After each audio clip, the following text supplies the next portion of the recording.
Thank you for joining me for another video. If you remember last week, we finished up with Chapter 2. Chapter 2 was pretty straightforward. I mean, there's not really a whole lot of excitement going on in it. There are a couple of really interesting verses, things that just sort of make you look at them and just kind of go, and maybe think about them a little bit deeper. This week, we're getting into Chapter 3, and that's going to be really sort of a very, it's an odd passage, okay? Let me just throw that out there. If you've read it before, which I would argue is probably going to be the majority of you, if you've read it before, you know it is sort of an odd passage, talking snakes and whatnot.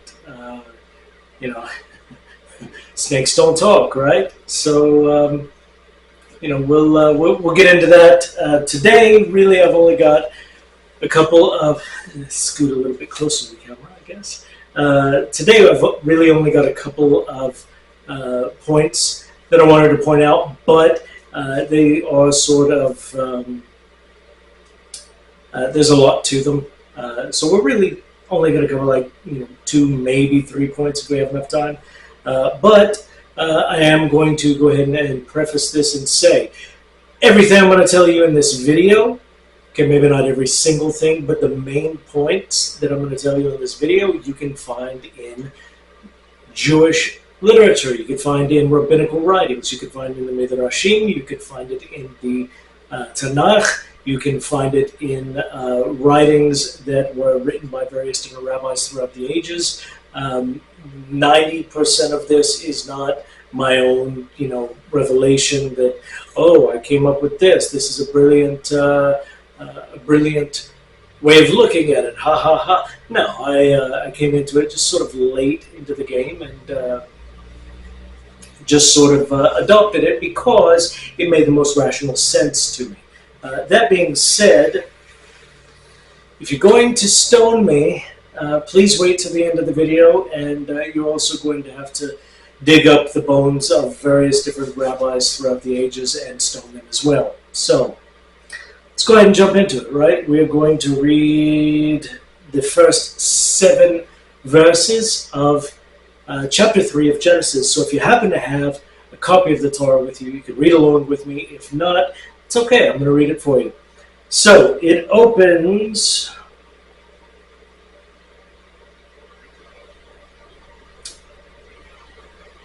like this. I had to find it. So it opens like this. It says, وَالنَّحَاشْ هَيَا أَرُمْ مِكُلْ حَيَّةَ الصَّدَى أَشَّرَ عَصَّاهَ الشَّمْ Elohim. Just knocked it, so I lost my place. وَيُمِرْ El Ha'isha Avki Amar Elohim Lo Thochlu Mikal Eis Hagan. So it tells us the Nahash was Arum. He was, okay, maybe I'll get into that later, but most translations will translate it as he was more crafty, more cunning. They don't actually translate it for what it means, because we have an expression that says that the translator is a traitor. Any translation is going to be imperfect by nature. It is the word of the translator and not the word of whoever said the original. So I can't say bad things about the translator. This version says cunning. This Nahash, he was more cunning. We'll go with that for now. He was more cunning than any beast of the field that Hashem God made. And he said to the woman, did God really say you're not allowed to eat from, or don't eat, I should say, don't eat from any tree in the garden? Kind of a weird thing to ask. His very first thing that he says is really kind of strange. What Omer Haisha, and the woman said, El Nahash, to the Nahash, Mepri Eis Hagan Nochel. We can eat, from any tree in the garden.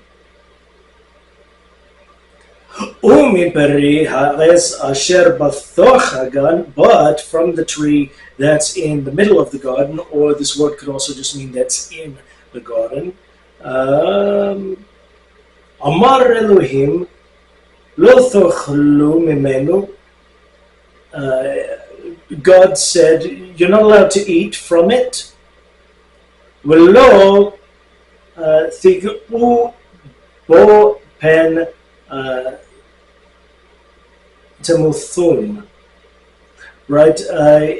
So she says, God said that you're not allowed to eat from it. You're not allowed to touch it because you could die. It's kind of a weird thing to say. Vayomer Nachash, the Nachash said to El Haisha, to the woman, Lo muth tamuthun, you're not really going to die. And you can't see it in the English, but she actually changed the wording from the previous chapter. Previous chapter it says, Moth tamuth, you will surely die, or you deserve death. Here, it's more along the lines of, yes, you absolutely will die from eating it. Lo muth tamuthun, you're not surely going to die. Ki yodera Elohim, ki vayom achalchem mimenu. ונפקחו עיניכם והייתם כאלוהים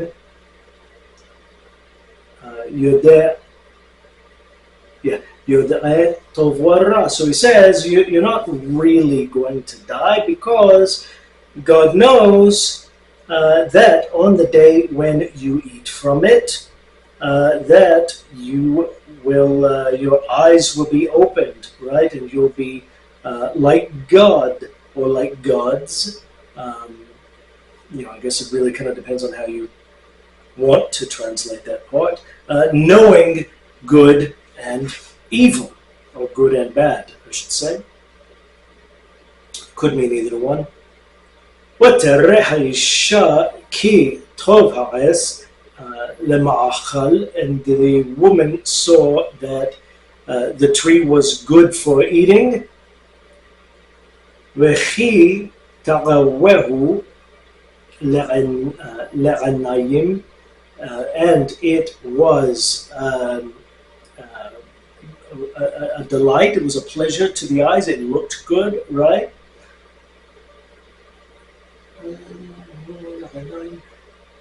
When the Hamad Ha'ez Haskil, and it was desirable for a means of attaining wisdom, of learning, of this is the tree of knowledge, right? The Hamad Ha'ez Haskil,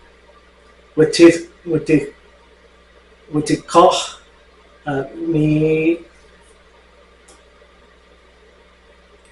مبريو, and she took from its fruit.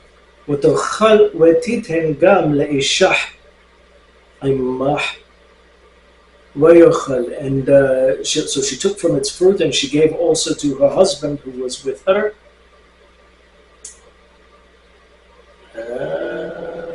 This is 1 verse 7. وَتِفَقَّحْنَا عَيْنَ شِنَاهِمْ, and both of their eyes were opened. وَيَدْعُوا كِي يَرُمِّمْ him, and they saw that they were naked. We'll talk about that here in a minute. They saw that they were naked. وَيِذْكَرُوا غَلَّثَنَا وَيَعَسُّ لَهَمْ حَجَرَوث, and so they took fig leaf and they made for themselves like aprons, like a smock, right? So, wow, it's toasty in here again. So they, this whole exchange is really sort of strange, right? It's really not so easy to understand at first glance. You know, so very first thing that we're going to talk about before we really get into, you know, talking about the, you know, the fruit itself is. This is the, I've been teasing it the last couple of weeks, this is the snake. That's not really a snake, okay? So, with that in mind, just hear me out on this. So the word that is in verse 1 that I left untranslated, nahash, can mean a snake, right? It can mean a serpent, okay? So I'm not knocking anyone for translating it that way. It's not a bad translation. I just think it's overly simplistic. I think that it's overly literal, right? It also happens to be the personal name of at least one king during the time of King David. It looks like it's two kings, but really it could be one. There's a little bit of a difference of opinion about is it the same king? Is it maybe two different kings, like father son, like Nahash and Nahash Jr.? You know, I don't know if they did that back then, but you never know. And it comes from the word that means to divine, right, or to whisper, right? And it has this connotation of you're whispering like magic incantations, like magic formula, what do you call it, like a spell, right? It would also be used, and it has been used, for a shaman or a medicine man, in the sense of like, you know, the leader of a specific religious cult. And by cult, I don't mean anything bad here.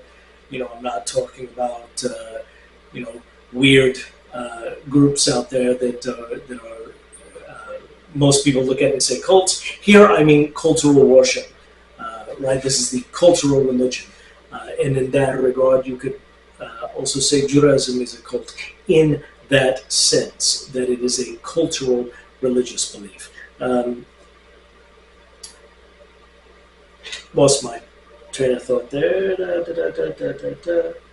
Oh yeah, so we know that the very first religions, close my Tanakh there, we know that the very first religions that popped up into the world, keep in mind, you know, I do need to remind you, we have direct evidence of Homo sapiens, us, our species, humans, being on this planet for something like 200,000 years, right? It's a very long time, okay? Adam lived, let's say, 7,500 years ago, okay? A lot of time between Adam and the very first, what could be called human, you know, the very first Homo sapiens, and Adam was, you know, you're still looking at, you know, upwards of, you know, almost 200,000 years, perhaps even more, depending on how far back our species goes. So the very first religions that popped up in history, and we have direct evidence of this as well, would be like atomistic religions, okay, shamanistic religions, totemism, that sort of thing. You know, belief systems that really you can actually still see today if you're looking at more traditional, lesser influenced cultures around the world. You look at their traditional belief systems, okay, so that's going to be things like the Native Americans. I lived among the Navajo for like 5 years, so they, you know, I'm very familiar with their religious, their traditional religious beliefs. They are animists / totemists / shamans. They, you know, it's that sort of a culture. Also, you see the same thing in some African tribes. You see the same thing in the Aboriginal Australians. You see it in the the Maori of New Zealand. You see it in the a lot of let's say cultures that have not been influenced by big time global religions like Christianity, like Islam, like even Judaism. Um, in fact, I think I was the very first Jew that a lot of people on the Navajo reservation saw in their lives. So that's kind of cool. Right? So the very first religions in the world that popped up are going to be things like that, right? It's not a religion in the sense that we think of, how do you call it, organized religions. It's not really that sort of a thing. It's more along the lines of they just believe in, they have their traditional belief systems, folk religions, if you will. Okay, they didn't have gods and goddesses like organized religions do. They had more along the lines of spirits who were really just sort of guides, right? They just sort of taught people things, taught them how to live. They gave them a guide for life. And ultimately, if you want to argue, if you want to push this point, you could argue and get away with saying that the Torah is the exact same thing for the Jewish people. I wouldn't say that. And there are probably a bunch of Jews around the world who would be very upset if you said that, but the argument could be made. Okay, I'm being fair here to everybody. The argument could be made. I disagree with it, but you can make a pretty solid argument about it. Get my glasses back. I'm way off topic again.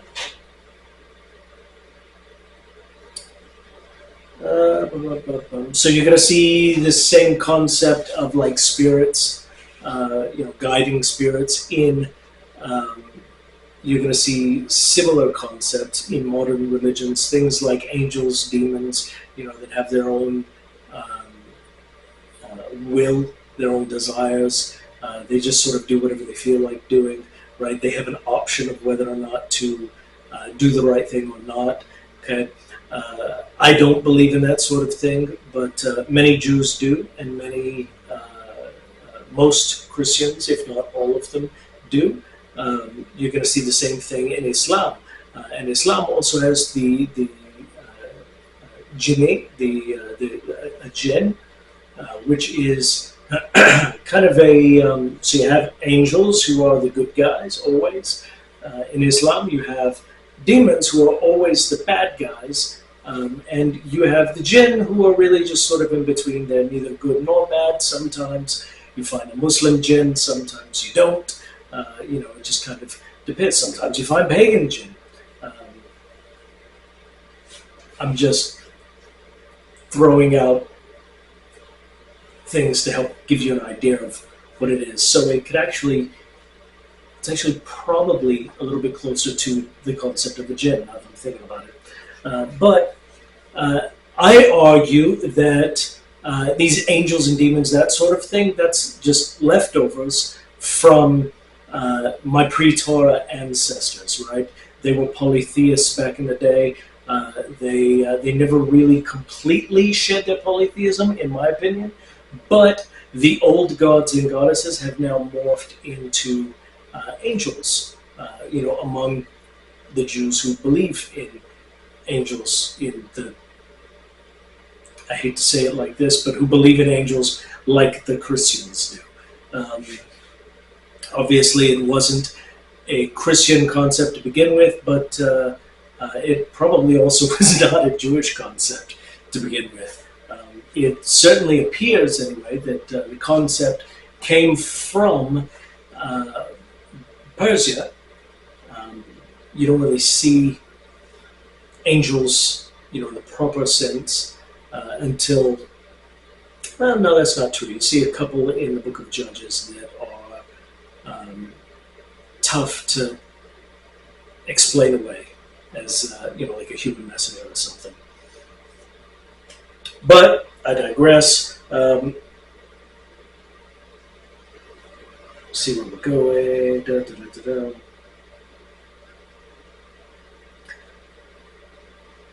Right, so Adam and Eve are not the only humans on the planet at the time. Okay, let's just dispel that myth. They are not the only human beings on the planet at the time.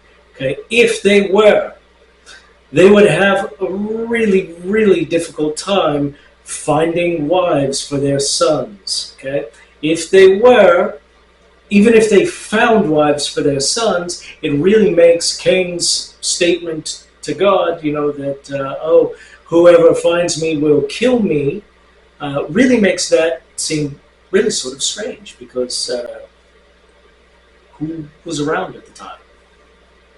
I mean, if it was just Adam and Eve and Cain because Cain killed Abel, I mean, who was around at the time? No, so there are hints all throughout the early portions of the Torah that tell us, no, Adam and Eve were absolutely not the only people on the planet at the time. Okay.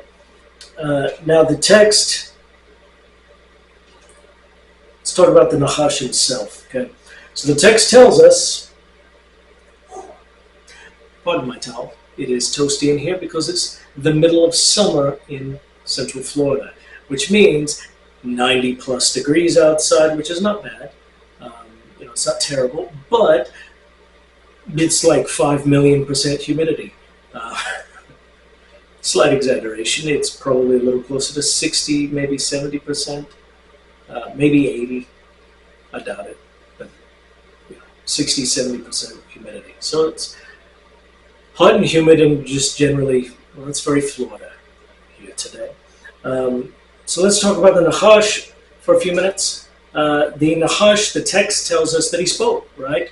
Did perhaps God tell you that you're not allowed to eat from any of the trees in the garden, right? And it also tells us that he has human reasoning skills, right? He has higher reasoning skills, okay? Not many snakes can speak, okay? And of the snakes that can speak, which by the way is exactly zero, exactly 0% of them have higher reasoning skills, right? But you look at what the Nachash is doing in the text. He's, did God really tell you you can't eat from any of the trees in the garden? Oh, no, we could eat from any of the trees, just not that one. Can't eat from that one. Well, see, the reason, it's not that God wants you to know you're going to die. You're not going to die the day. That's stupid. You're not going to die. No. God knows that your eyes are going to be opened, and everything's going to suddenly make sense to you. You're going to know good, you're going to know bad, you're going to know everything in between. Because the world, apparently, I wasn't prepared for this as a child, right? I learned this as an adult. I was not sufficiently prepared for this. Make sure you prepare your kids for this, okay? The world is more gray than it is black and white, okay? Make sure you prepare your kids for that, because they're going to find out eventually, and it's going to blow their minds, and they're going to be like, oh, moral relativism is great because, this guy's okay with murder, but this one's not. But really, both are right. No. There is an absolute morality.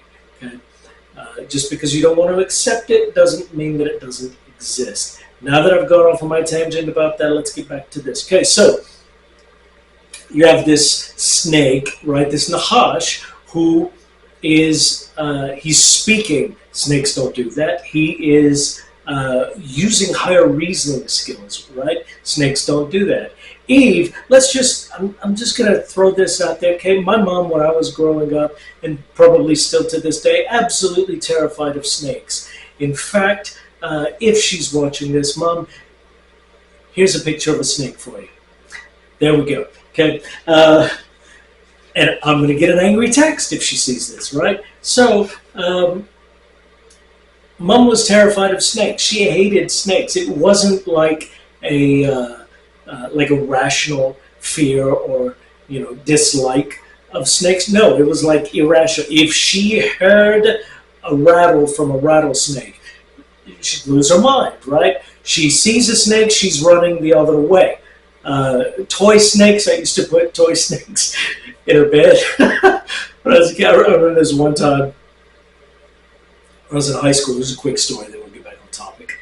This is one time in high school. It was like 10 o'clock at night, and earlier in the day, my dad and I conspired with each other and we put a toy snake, a rubber snake, on Mum's side of the bed, right?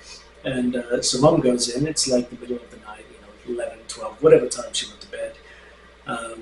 And she goes to bed, and I'm laying in bed. Okay, I'm asleep, and I hear her scream, and it wakes me up, and I just start laughing, then roll over, go back to sleep. Right? Get yelled at about it in the morning, but it was funny, and my dad thought it was funny. I thought it was funny. My sisters, they probably didn't know about it, but it happened, and it's funny, right? Notice how that's not Eve's response, right?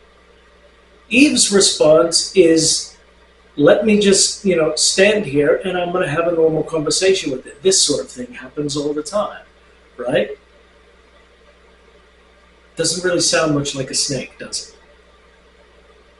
So then you have the Midrashim that provide us with more information. I'm actually getting ahead of my notes. There we go. The Midrashim, yeah.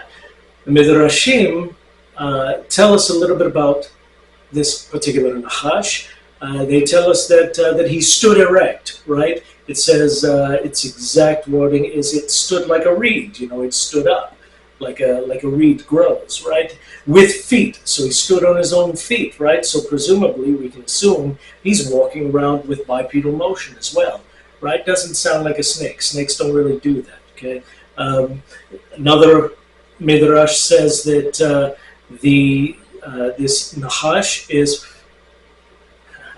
stupid mosquitoes. That the Nahash is that he's an epikoros, right? So an epikoros is I'm being attacked by mosquitoes. Wonderful, fantastic. Oh, God, you made such beautiful creations, and mosquitoes. And everything else that's water, right? What was I saying? Oh, yeah. So there's another midrash that says that he's an epikoros. What is an epikoros? So an epikoros is the Talmudic term, one of the Talmudic terms for a heretic of some sort, right? So this is an individual who is, from the perspective of the Jewish mindset, is a heretic. He doesn't believe correctly, and therefore does not behave correctly, right?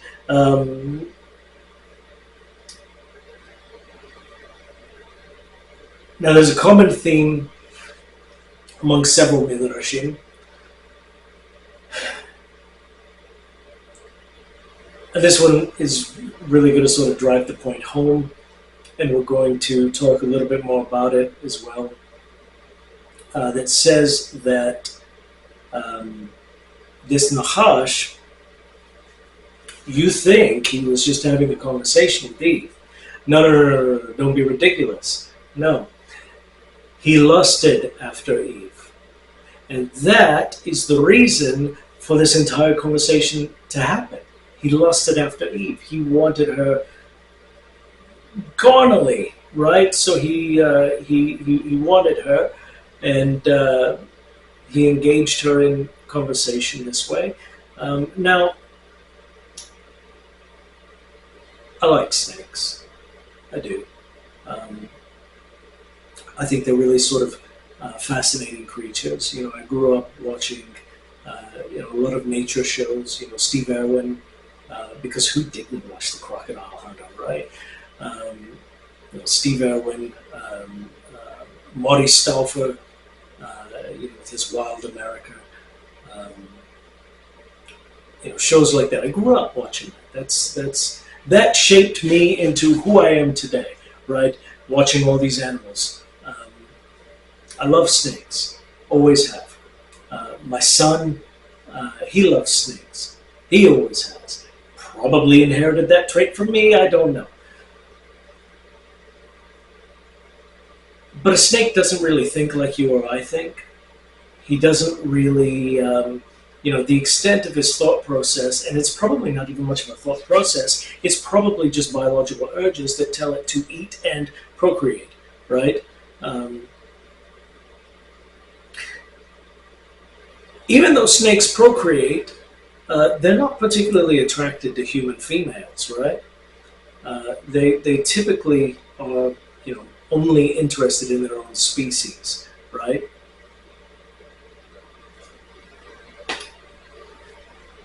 Take that into consideration and consider that we're talking about a culture that certainly was, in the animist, shaman, totemist family of religious beliefs. And we're not talking about a snake. We're talking about a human being who was a shaman. Because again, the word Nachash can mean a shaman. It's a witch doctor, right? It's a medicine man. It's a, and other, synonyms for those terms, right? I need a thesaurus.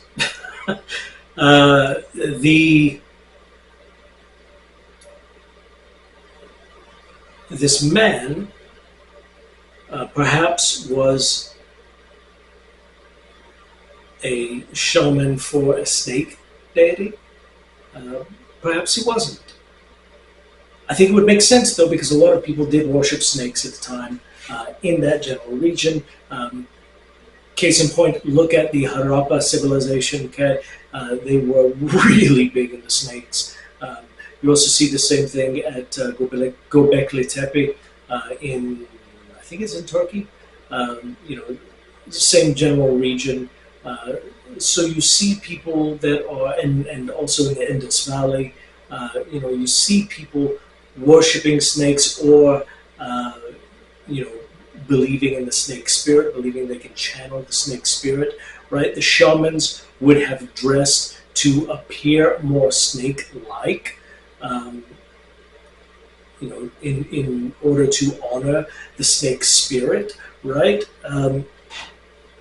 That's what we're dealing with here. We're not talking about an actual snake. We're talking about someone who perhaps resembled a snake because of what he was wearing, but for sure this was a shaman. This is not a literal snake. Now, you could argue that it was a literal snake, okay? And here's what my immediate question is going to be. If it is an actual snake that it's talking about, right? Now you have to explain to me why snakes spoke, why they had higher reasoning skills, why they had, why they walked upright, why they had feet, why they lusted after a woman, a female, how do you call it, a human female. You have to explain all of these things to me. Why were they able to do it then, but they're not able to do it now? Okay. You're also going to have to explain why there are no fossils, fossil records totally absent of snakes that both have legs and possess, a speaking apparatus, of some sort, right? So we can't really, the sounds of human language can only be made by humans in general, okay? There are a few primate groups that kind of come close, but they can't quite do it, okay? Even then, if you look back at Neanderthals, Denisovans, there's actually debate as to whether or not they could actually speak. I read one paper like a couple of months ago that said that the Neanderthals had like really shrill, high-pitched voices, and ever since then I just imagine them walking around just like, ah! Because that's funny to me, right? Because I'm messed up like that. Somewhere along the way, when God was passing out senses of humor, he came to me and he goes, oh, this will be fun. Now, let's talk about the tree of good and bad knowledge. And there's a reason that I translate it that way. And the reason is because if I say the tree of knowledge of good and evil, everyone focuses on the knowledge part, okay? And that's fine, because that is a little bit important as well, but not as important as what kind of knowledge. What sort of knowledge is it? Well, it's knowledge of good and evil, right? Or good and bad, or good and wickedness and other synonyms, right? Now, so the Midrashim give us a pretty solid answer for what this fruit was. The fruit itself was a grape, which means that the tree of knowledge, sweating like a stuck pig. Is that kosher? Can I say that on this channel? Can I say that in general? Should I even say the word pig? I'm doing it anyway, pig. So that means that the tree of knowledge, of good and bad knowledge, was the grapevine. Now, before you jump out and be like, aha, wait a minute, there is no grapevine. That's not a tree. The grapevine's not a tree, it's a vine, because it vines or whatever, I don't know. So in Jewish thought, it is a tree, okay, and so we have specific blessings, right, barachot, for the different types of foods that we eat, okay. Whenever we go to the fruits of trees, we say borei pri ha'etz, right? If we were going to the something that grows on a vine rather than a tree, we would say borei pri ha'adama, who brings fruit forth from the ground, as opposed to borei pri ha'etz, which means who brings fruit from the tree, or who creates the fruit of the tree. Sorry, getting my language is confused here in my head. Right? Whereas the blessing for wine is borei pri ha'gefen, who creates the fruit of the vine. Right? We don't say borei pri ha'gefen for a grape. We say borei pri ha'etz for a grape. We only say borei pri ha'gefen for wine or grape juice.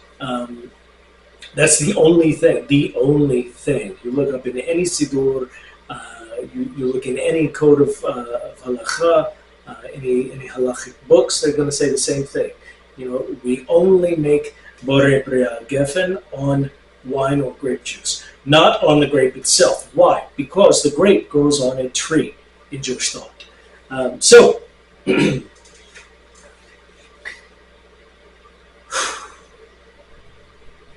And the Midrashim also tell us what was going on. So they would eat overly ripened grapes. They were still on the vine. They'd go, they'd pick them, they would eat them, they would become intoxicated with them, right?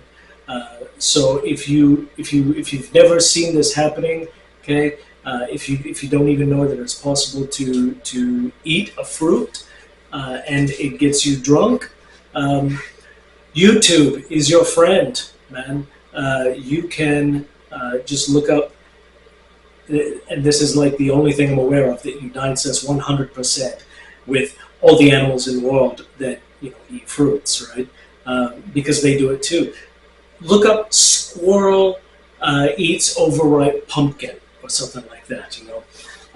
They will eat these overripened fruits that have begun to ferment, and they'll get drunk off of it. And it's funny because there are actually some animals that have been observed waiting for the fruit to begin to ferment before they eat it, which tells us they're doing it on purpose. Those sinners, just kidding, they're not sinners. Why are they not sinners? And it's not because we're so much smarter than them. No, it's because they don't understand that it's not a good thing to do. And there is no sin if you don't understand that it's wrong. It's the same thing under most most legal systems in the world. You know, if you are mentally incompetent, if you're not competent enough to understand that what you did was wrong, you're not really held fully liable for it. There may be, in some cases, special um, sentencing. You know, maybe they send you to the, I can't say that. Maybe they send you to a hospital, and certainly not a loony bin, because that would be absurd. That's how I get kicked off of YouTube. Um, so they may perhaps send you to an asylum or a hospital. Um, Maybe they don't. I don't know the laws where you live. Um, if you are not competent, and it's a general rule across the world, if you're not competent enough to understand that what you did both violated the law and is morally wrong, or at the very least morally questionable, then they don't hold you to the same extent that they would, or to the same standard that they would someone like myself, who understands. Yeah, it's both morally and legally incorrect to murder someone, right? But someone who doesn't understand that, someone who is mentally handicapped, to the extent that they can't understand that, they're not really held liable for murder, because it's not murder to them, for them, I should say. So I guess there is some sort of some degree of moral relativism, but there is no sin without knowledge. Plain and simple. If you don't know that it's wrong, you're not held to the same standard as someone who knows that it's wrong. Coincidentally, even if you don't know that it's wrong, you are corrected and told this is wrong, this is why. It's still, I guess, technically a sin, just sort of a lower sin, if that makes sense. It probably doesn't. And I've completely and totally lost my train of thought. Oh yeah, so they were eating these fruits that were beginning to ferment, right? I would tell you to go look up on YouTube, drunken squirrels or whatever, but maybe that's not the sort of thing I need to tell you to look at. So I'm not telling you to not look that up. Do with that what you will. So why is this tree called the tree of good and bad knowledge? Why is a grapevine called the tree of good and bad knowledge? Well, as it turns out, we're talking about a very specific type of knowledge here that can be used for both good or bad purposes. What type of knowledge am I talking about here? Specifically, I'm just going to throw this out there. We're talking about carnal knowledge, okay? He said in code so all the adults understood, but none of the kids would. Yeah. Carnal knowledge. This was very likely let's call it a carnality cult. That's what we're going to call it. That's what I'm going to call it from now on. It's a carnality cult. It's a cult of carnality.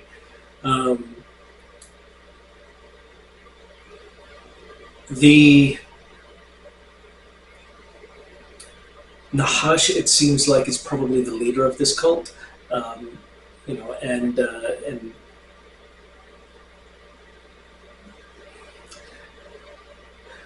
it almost hurts to talk about this, so that because she's my ancestor, Adam and Eve, they're ancestors, right? To me, this is family, so it's it's a personal matter, which is why the Torah probably is not telling us, in plain English or Hebrew, whatever the case might be.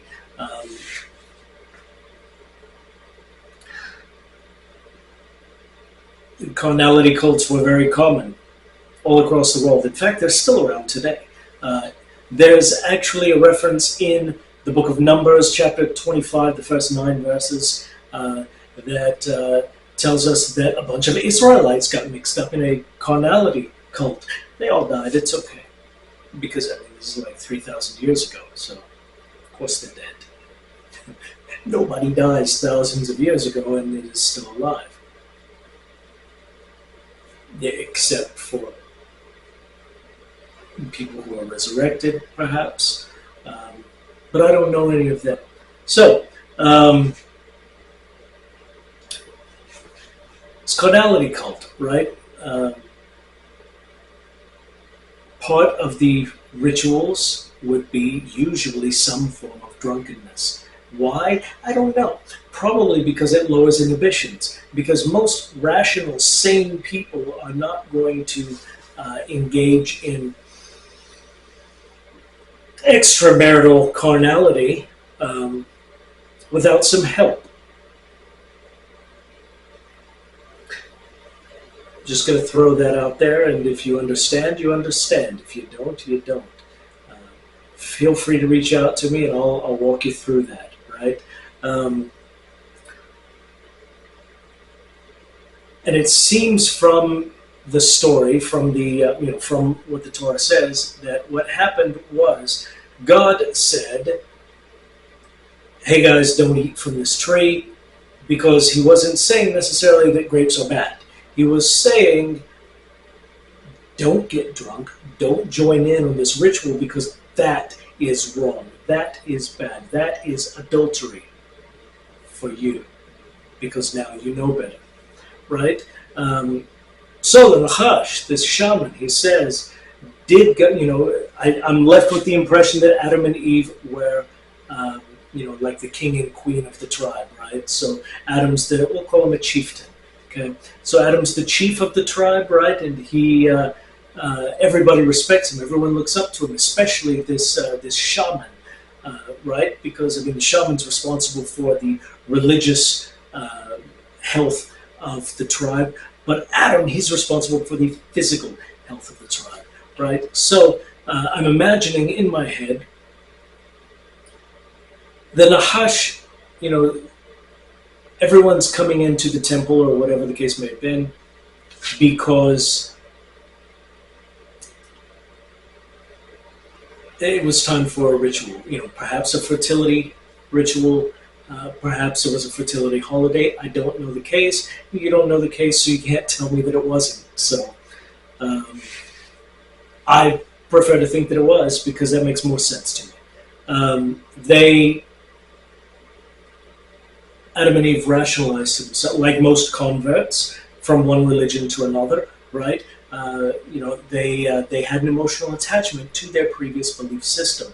Maybe not necessarily the beliefs, as much as the way that it makes them feel. It's an emotional attachment more than a theological attachment. Okay, you see the same thing in people today who convert from one religion to another.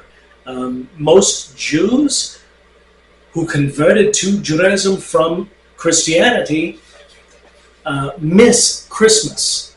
They miss various aspects of it, but Christmas, that's the number one that everyone's like, "Oh man, I miss Christmas," and it's not the theology, it's not the significance of the Christmas holiday to them. It is, however, because they miss getting together with family. They miss the feeling of just general family togetherness, and they miss it and they yearn for it. And when the first few years are going to be the hardest. And, maybe they'll kind of, I can be there, but not really participate. I can be there, but not really there.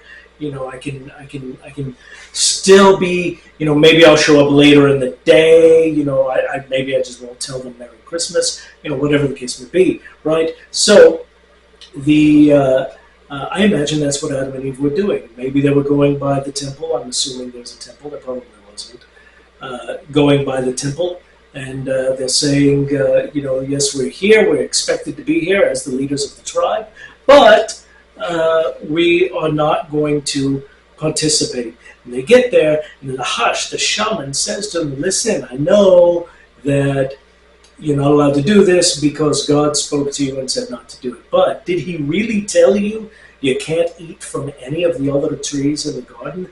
Or was it just the grape tree vine, the grape tree vine, the vine tree grape sort of thing?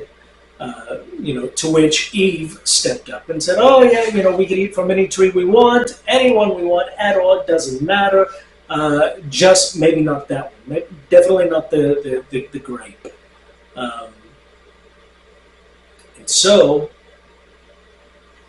that's what prompted this whole conversation that we see in the early verses of this chapter. Now, I'm just going to briefly touch on this, and then I'm going to close up. Okay. So there are a lot of people out there who are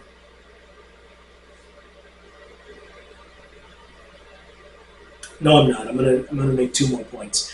So there are a lot of people out there who are convinced that Adam was not there with Eve when she was speaking to the snake. But if Adam had been there, for sure she wouldn't have sinned. I disagree with that. And the reason that I disagree with that is because the text very plainly tells us that she gave to Adam, who was with her, at this carnality cult festival ritual-y thingy. What exactly that means, what that means was going on, whether it was one-on-one or more of a group effort, I'll leave that to your imagination, but don't imagine it too hard because that's a sin, or, something. I'm actually not really sure about that one. I think it's a sin to dwell too long on it, but not to just sort of pop into your head and just be like, well, wait a minute, no, that seems like this, and this. But it's a sin to take it much further than that and start imagining scenarios and stuff. But yeah, so the text plainly tells us Adam was with her. It also, you're not going to notice this if you're reading it in Hebrew or in English, but in the Hebrew, the word for eat, the serpent, the Nachash, this shaman, he says, listen, did God tell you you're not allowed to eat from any tree in the garden? That word for eat is in the plural. He was speaking to more than one person. He was speaking to Adam and Eve. Adam was there. And very obviously from the context, a willing participant. Now I want to jump from that back to, let's talk about the Nachash. Just very quickly, one more very brief moment. So the word used in Hebrew to describe the Nachash that I didn't translate earlier is arum, right? So arum means like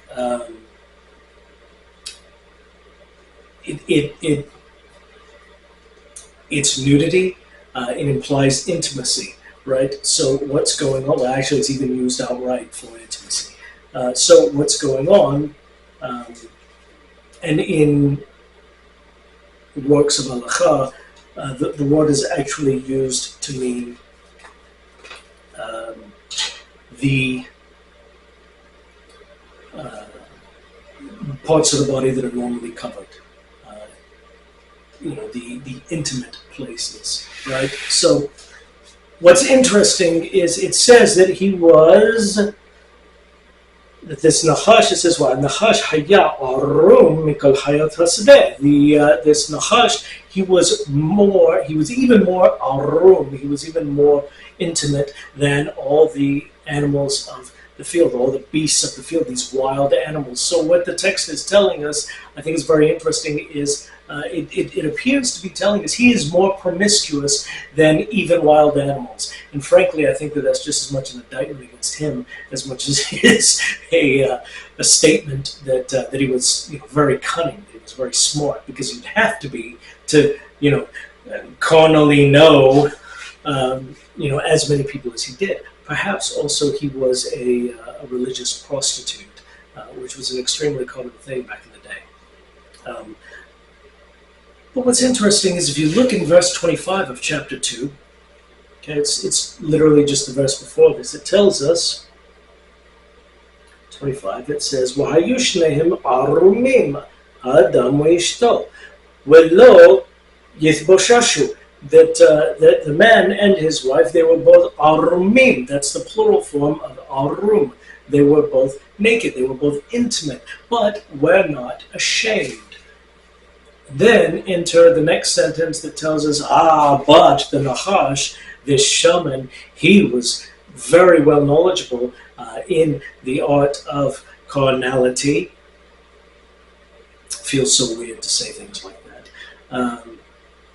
He was more so than even the wild animals. Like, come on, man. That's scary. This guy got around. If you want to know who's responsible for HIV, my guess is that guy. Okay, probably not, but you know there were probably others. But I mean, let's be honest here. Do you want STDs? That's how you get STDs. You're intimate with as many people as possible. That's how you get them. How do I know this? Because they're sexually transmitted diseases, right? It's literally in the name. Then if you scroll back down to verse 7, chapter 3, verse 7, we have Adam and Eve. I mentioned last week that they were not ashamed. The very last verse of last week's portion that we read, they were not ashamed that they were intimate, right? But that implies that at a later point in time they would be, and here it is. Here it is. It tells us in verse 7, it says that their eyes were open. وَيَدْعُوا كَأَرُمِمْهِمْ, and they knew that they were naked. Now they were ashamed. Now arumim has a different meaning for them. Now it means they messed up. And they knew they messed up the second they started, probably. But, you know, after enough fermented grapes, who's to say they cared, right? So there you have it. The very first sin that's mentioned in the Torah is not simply eating a fruit. It's adultery, which actually, coincidentally, goes along perfectly with what I mentioned last week about how the commandments in the Torah, you're going to see them all sort of presaged, all of them sort of preempted, anticipated in the book of Genesis, you know, and other synonyms, in the book of Genesis. So that's all of your time I'm going to take today. I'm done. That's all I got. I've probably gone longer than I planned to, but that's okay. You don't mind, I don't mind, nobody minds. Everybody's okay. That being said, if you have not already liked this video and you enjoyed it, go ahead and hit the like button. If you have not already subscribed to this channel and you'd like to, go ahead and hit that subscribe button, man. What are you waiting for? Make sure that your notifications for this channel are on so that you get to see me every time I put out a video. Or something, you know. You do you, I guess. Subscribe, notifications on, like the video, share the video. If you enjoyed it, share it. If you think it's weird, share it. If you think that I'm way off base, share it and tell people why. Actually, don't do that last one. The last thing I need is like 50 million people coming in, you know, just commenting on it. Oh, you're wrong. You're wrong. You're a heretic. First of all, I'm not a heretic if I'm not your religion. Secondly, if I am your religion, then you're Jewish, and you know that, no, I'm not a heretic. You might disagree with me, and that's fine, but not a heretic. Totally in line with Orthodox Judaism. Maybe not every tradition within Orthodox Judaism, but totally in line with it. And one other thing I was going to say, oh yeah, if you're on Facebook, wonderful, so am I. Come find me. Type into the search bar an unorthodox Jew. should be the very first one, should be the only one actually that pops up. Um, Go ahead and like and or follow the page. And if you would like, share some of the stuff from there. Share it all over social medias. You know, like status updates, that sort of thing. Um, Say howdy. Drop me a comment. Send me a message. Private message, and we'll talk. I like to talk to people. I like to get to know people. Um, Plus, it helps give me sort of an idea of how my audience is responding to it. So, anyway, if you have questions, very last point, if you have questions about anything Jewish, maybe you want to know, hey, what is a Jewish opinion about, X, Y, Z? What is, what can you do on Shabbat? What can you not do on Shabbat? What about holidays? What's the difference between holidays and Shabbat? What about fast days? What is a fast? Why do you not drink on a fast day? Whatever you want to know. I promise you I will not be offended, unless you mean it offensively, in which case, how dare you?